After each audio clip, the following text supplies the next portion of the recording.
Hello everyone.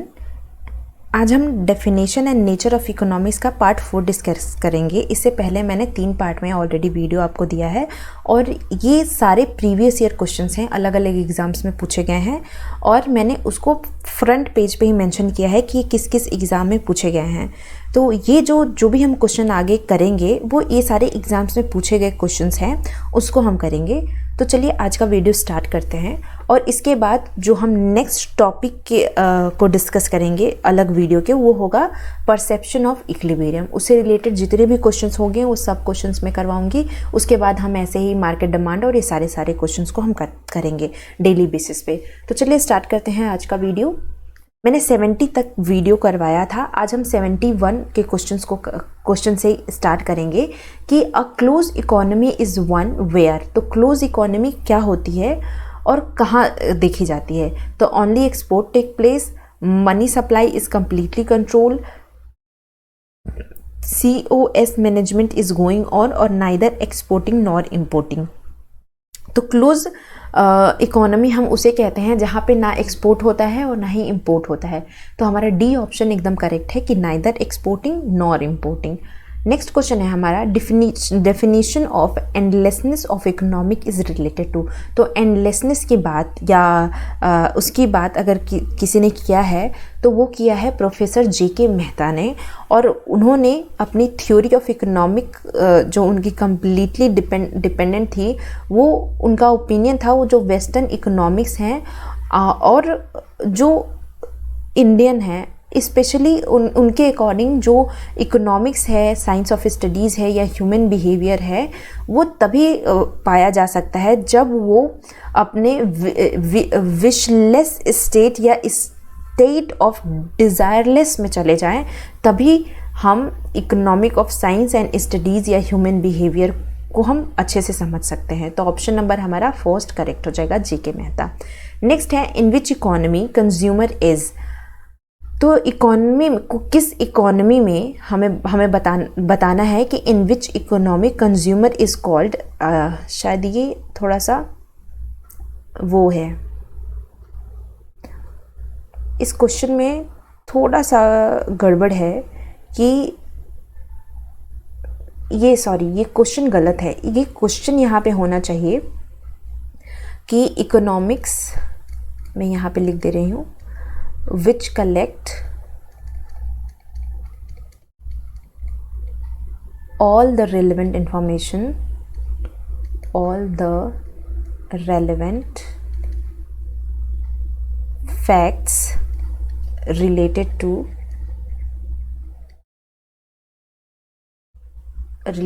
a particular subject together is called. Question ये है, ये गलती से मिस प्रिंट और मिस टाइपिंग हो गया है। तो क्वेश्चन है आपका economies which collect all facts related to a particular subject together is called. तो ऐसे इकोनॉमी को हम कौन सी इकोनॉमी बोलते हैं? तो हम बोलते हैं एनालिटिकल इकोनॉमिक्स, क्योंकि एनालिटिकल इकोनॉमिक्स के अंदर ही हम कोई स्पेसिफिक एस्पेक्ट या कोई पर्टिकुलर सब्जेक्ट के बारे में स्टडीज़ करते हैं और जो कि बेस्ड होता है हमारा लॉजिकल फैक्ट्स पे। हमें यही पूछा था कि फैक्ट्स पे बताना है तो वो लॉजिकल होगा। तो ऑप्शन नंबर डी हमारा करेक्ट है। नेक्स्ट है in which economy consumer is called emperor. तो किस इकोनॉमी में हम कंज्यूमर को एक एम्पेरर की तरह डील करते हैं? कम्युनिस्ट में नहीं करते, सोशलिस्ट में भी नहीं करते हैं, हम कैपिटलिस्ट में करते हैं। तो ऑप्शन नंबर सी हमारा करेक्ट हो जाएगा। कैपिटलिस्ट एक ऐसा मेथड है जिसमें कि किसी भी इंडिविजुअल ओनरशिप का जो फ्रीडम होता है, उसका मेन जो मकसद है किसी भी इंडिविजुअल ओनरशिप का पर्सनल गेन का, तो वो डिसाइड करता है कि किस तरह से वो अपने पर्सनल गेन को मैक्सिमाइज कर सकता है या सेटिस्फाई कर सकता है खुद को। तो इसलिए वो कंज्यूमर को टारगेट करता है, अलग अलग कंज्यूमर को अलग अलग हिसाब से टारगेट करता है और कंज्यूमर को ये एम्पेरर का नाम दिया जाता है। नेक्स्ट है हमारा lack of money is not a terrible for a public as a lack of work. तो लैक ऑफ मनी टेरेबल नहीं है पब्लिक के लिए as a lack of work. ये बहुत सारे स्टेटमेंट आपसे पूछे जाते हैं एग्ज़ाम में। तो ये स्टेटमेंट किसका है? तो ये स्टेटमेंट है हमारा सरदार पटेल का नहीं है, नेहरू का भी नहीं है, महात्मा गांधी का है। तो ऑप्शन नंबर सी हमारा करेक्ट हो जाएगा कि ये जो स्टेटमेंट है वो महात्मा गांधी ने दिया है कि wealth without work from 7 deadly sign. इसका मतलब होता है कि without doing anything he want to make wealth, for this he manipulate things and people for this own meaning. तो इसी तरह से कि lack of money is not a terrible for a public as a lack of work. Next है हमारा which economist use term like micro and macro first time. तो इसको तो सब कई बार मैंने करा दिया है कि रैगनर फिश, और इसको कई बार पूछा भी गया है पहले के एग्जाम्स में। नेक्स्ट है हमारा मैच ऑफ द फॉलोइंग करनी है आपको कि डेविड रिकार्डो और के क्या थॉट्स हैं अलग अलग। तो supply generate its own demand, तो ये किसका थॉट है? तो supply generates its own demand ये दिया है JB से ने। तो ये डी का फर्स्ट, तो डी का फर्स्ट हो गया हमारा। डी का फर्स्ट एक यहाँ पे है, डी का फर्स्ट यहाँ है और डी का फर्स्ट यहाँ है। नेक्स्ट चलते हैं हम कि interest is an reward for giving up liquidity for a certain amount of a time. तो इंटरेस्ट एक रिवॉर्ड की तरफ है जो कि हम सर्टेन अमाउंट ऑफ टाइम के लिए देते हैं। तो ये जो बी ऑप्शन है हमारा, इसको दिया है जेम किन्स ने। तो हमारा ये जेम किन्स, सी का सेकंड, तो सी का सेकंड यहाँ पे है। तो यानी कि हमें बी ऑप्शन तो मिल गया है कि करेक्ट है, लेकिन फिर भी हम देख लेते हैं कि rent is a part of product of the land which given to a baron for the original and in quality of the land. तो अगर लैंड वैंड की बात करें तो ये किसने दिया था? तो ये दिया था रिकार्डो ने। और in this way in the subject of studies on money on one hand and more importantly he subject the study of human being on the other hand। तो ये दिया है मार्शल ने। तो हमारा इस तरह से मैच कर लिया, बी ऑप्शन करेक्ट होगा। नेक्स्ट है हमारा use the term ceteris paribus is in economy is economic theory inform. तो ceteris paribus का मतलब होता है कि अदर थिंग्स बीइंग कांस्टेंट या इक्वल। तो demand and supply is equal, no. Other thing being equal, तो येस ये करेक्ट हो जाएगा, क्योंकि ceteris paribus हम तभी यूज़ करते हैं जब हम कोई एक चीज़ का इफेक्ट देखना चाहते हैं और बाकी इफेक्ट को हम कांस्टेंट मान लेते हैं या इक्वल मान लेते हैं, उसी को हम बोलते हैं कि ceteris paribus।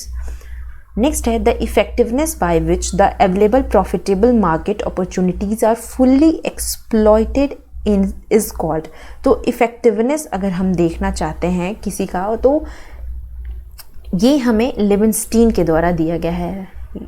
ये जो कंसेप्ट है एच लिविंगस्टीन ने दिया है, और इसको हम बोलते हैं वाई इफ़िशियंसी। जब हम कोई प्रॉफिटेबल मार्केट की अपॉर्चुनिटी को फुल्ली तरह से एक्सप्लॉइट कर लेते हैं, उसको हम वाई एफिशिएंसी बोलते हैं। दो एफिशिएंसी है, एक एक्स टाइप एफिशिएंसी, एक Y type efficiency.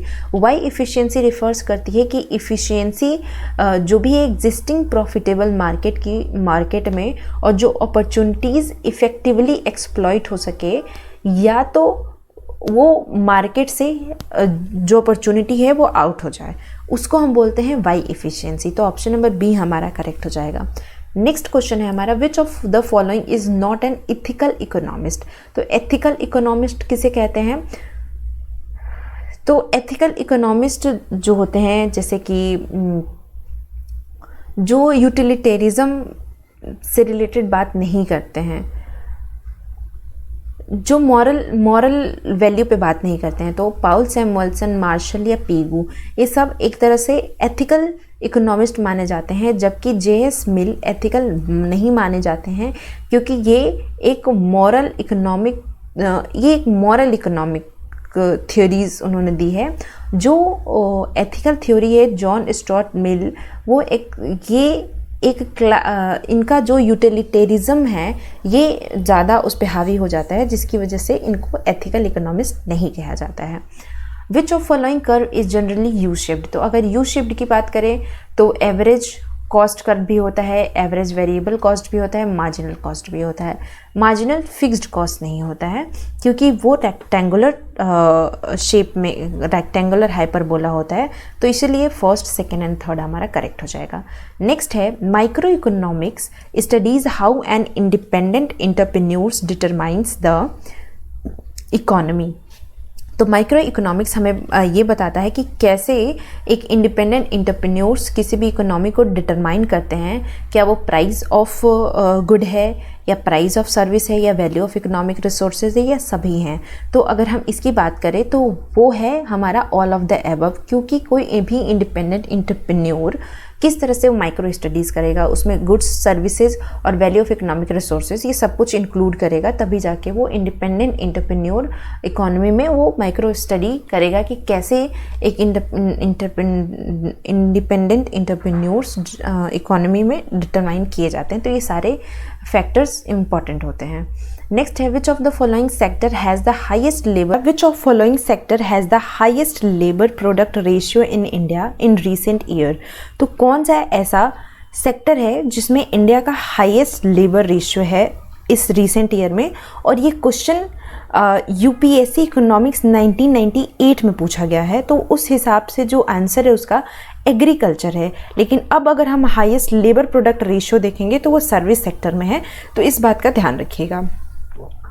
Next question है हमारा which sector contributes the most to saving in India, यानी कि कौन सा सेक्टर है जो इंडिया के सेविंग में ज़्यादा कंट्रीब्यूट कर रहा है।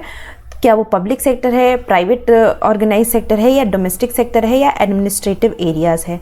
तो ये भी बहुत पुराना क्वेश्चन है, तो उसके अकॉर्डिंग जो इसका आंसर था वो था डोमेस्टिक सेक्टर। लेकिन अगर हम देखेंगे अब तो वो प्राइवेट ऑर्गेनाइज सेक्टर में ज़्यादा कंट्रीब्यूशन है इंडिया का most of the saving in India.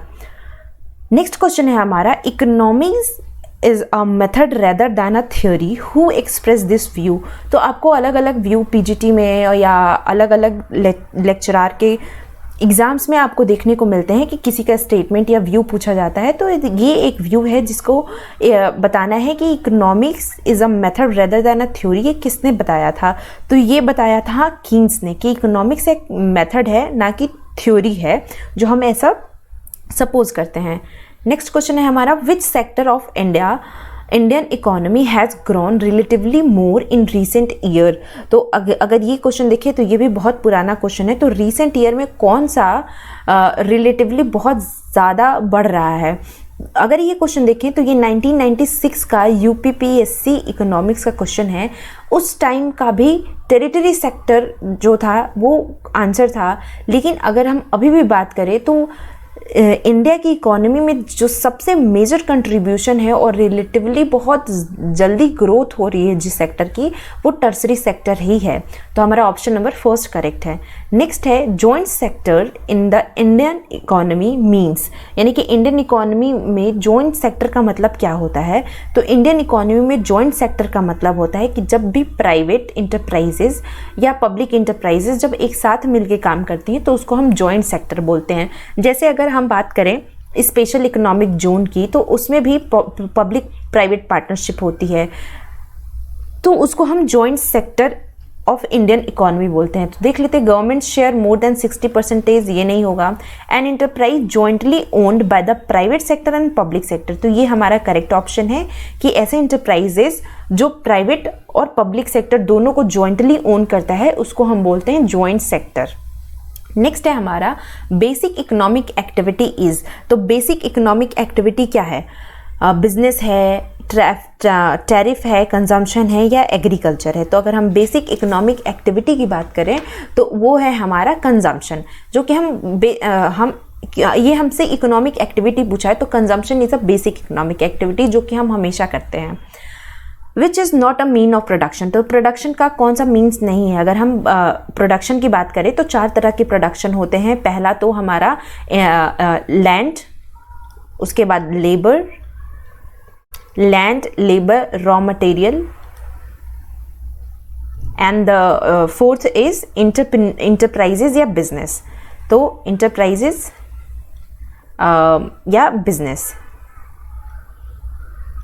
Enterprises और बिजनेस। तो ये 4 तरह के मीन्स ऑफ प्रोडक्शंस होते हैं। तो इसमें देखिए लेबर भी है, रॉ मटेरियल भी है एंड बिजनेस भी है। Currency is not a means of production, तो यही हमारा करेक्ट आंसर हो जाएगा। नेक्स्ट क्वेश्चन है which features is not related to Indian economy. तो इंडियन इकोनॉमी से कौन सा फीचर रिलेटेड नहीं है। फर्स्ट दिया है unbalanced business pattern structure, efficient and honest administrations, massive pressure on population या डिपेंडेंस ऑन फॉरेन एड। तो कौन सा है जो इंडियन फीचर नहीं है, नहीं रिप्रेजेंट करता है। तो ये है हमारा इफ़िशियंसी एंड ऑनेस्ट एडमिनिस्ट्रेशन। ये किसी भी तरह की इंडियन इकोनॉमी का कोई फीचर नहीं है। अगर हम इंडियन इकोनॉमी की फीचर की बात करें या कैरेक्टरिस्टिक्स की बात करें तो वो होगा कि अनबैलेंस्ड हो बिजनेस स्ट्रक्चर। तो अनबैलेंस्ड बिजनेस स्ट्रक्चर है, हमारी इकोनॉमी बहुत अनबैलेंस्ड है। उसके बाद बहुत ज़्यादा प्रेशर है पॉपुलेशन का, फॉरेन एड पे डिपेंडेंसी है हमारी, साथ ही साथ हमारा लो पर कैपिटा इनकम है और अनएम्प्लॉयमेंट की प्रॉब्लम भी बहुत ज़्यादा है। तो हमारे इंडियन की इकोनॉमी के ये सब कैरेक्टरिस्टिक्स है, ना कि इफ़िशियंसी एंड ऑनेस्ट एडमिनिस्ट्रेशन। अगर एडमिनिस्ट्रेशन की बात करें तो इंडिया इकोनॉमी बहुत करप्ट एडमिनिस्ट्रेशन हो गया है, तो ये इफ़िशियंट और ऑनेस्ट तो नहीं रहा। तो इसलिए बी ऑप्शन हमारा करेक्ट हो जाएगा। नेक्स्ट है who proponent idea economic remain neutral between the ends. तो किसने ऐसा बताया था कि इकोनॉमिक न्यूट्रल रहेगा दोनों एंड से। तो ये जो आइडिया है वो रॉबिन्स ने दिया था। रॉबिन्स ने ये आइडिया प्रोपाउंड किया था कि जो इकोनॉमी है वो न्यूट्रल होगी विद रिस्पेक्ट टू एंड, और उनके अकॉर्डिंग जो एंड है वो प्री डिटरमाइंड होते हैं, और जो भी ड्यूटीज़ हैं इकोनॉमिस्ट की वो रेयर और रिसोर्स प्रॉपरली उनके हिसाब से वो यूज़ करते हैं। तो ऑप्शन नंबर सी हमारा करेक्ट हो जाएगा। नेक्स्ट क्वेश्चन है इकोनॉमीज़ प्राइमरली स्टडीज़। तो इकोनॉमिक्स में हम प्राइमरली किसके बारे में स्टडीज़ करते हैं, पर्सन के बारे में, सोसाइटी के बारे में, नेशन के बारे में या मनी के बारे में। तो इकोनॉमिक्स में हम प्राइमरली मनी के बारे में स्टडीज़ करते हैं। और ये जो डेफिनेशन है ये एंशियंट इकोनॉमिस्ट ने डिफाइन किया था कि economics as a science of wealth. तो वेल्थ से रिलेटेड सिर्फ मनी ही यहाँ पे आ रहा है। और अगर हम एडम स्मिथ की बात करें तो उनके अकॉर्डिंग इकोनॉमिक डील करता है discovery and nature and cause of wealth of nation, जो उन्होंने दिया था। तो वेल्थ भी अब यहाँ पे ना वेल्थ दिया है ना कुछ दिया है, एक मनी ही है जो एज अ वेल्थ रिप्रेजेंट कर रहा है। तो ऑप्शन नंबर हमारा डी करेक्ट हो जाएगा। नेक्स्ट है explaining economics who said that it is a study of Mankind in a ordinary business of a life. तो कौन से ऐसे इकोनॉमिस्ट हैं जिन्होंने ये एक्सप्लेन किया था और कहा था कि स्टडी मैनकाइंड की study ordinary business of life में है। Adam Smith, Karl Marx, J S. Mill या मार्शल। तो इसको एक्सप्लेन किया था मार्शल ने अपने इसको डिफाइन किया था कि कैसे जो मैनकाइंड है उसका इम्पोर्टेंस है, मतलब पार्ट ऑफ स्टडी में मैनकाइंड का इम्पोर्टेंस कितना है, ये मार्शल ने बताया है। तो ऑप्शन नंबर डी हमारा करेक्ट हो जाएगा। नेक्स्ट क्वेश्चन है हमारा economies is the science of choice. ये स्टेटमेंट किसने दिया है कि economics is a science of choice. तो ये स्टेटमेंट दिया है रॉबिन्स ने। तो रॉबिन्स ने बहुत सारे स्टेटमेंट दिए हैं जो कि एग्जाम में बहुत बार पूछे जाते हैं। तो रॉबिन्स का ये स्टेटमेंट है और उनके अकॉर्डिंग इकोनॉमिक्स जो है वो साइंस ऑफ चॉइस है। और रॉबिन्स एक फेमस ब्रिटिश इकोनॉमिस्ट हैं और जिन्होंने एक अपनी बुक दिया था nature and significance of economic science. मैं यहाँ पे लिख भी दे रही हूँ, नेचर एंड सिग्निफिकेंस ऑफ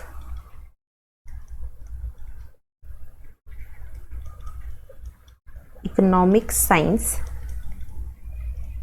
इसमें इन्होंने ये स्टेटमेंट लिखा है कि इकोनॉमी क्या है, वो साइंस है, चॉइस ऑफ साइंस है।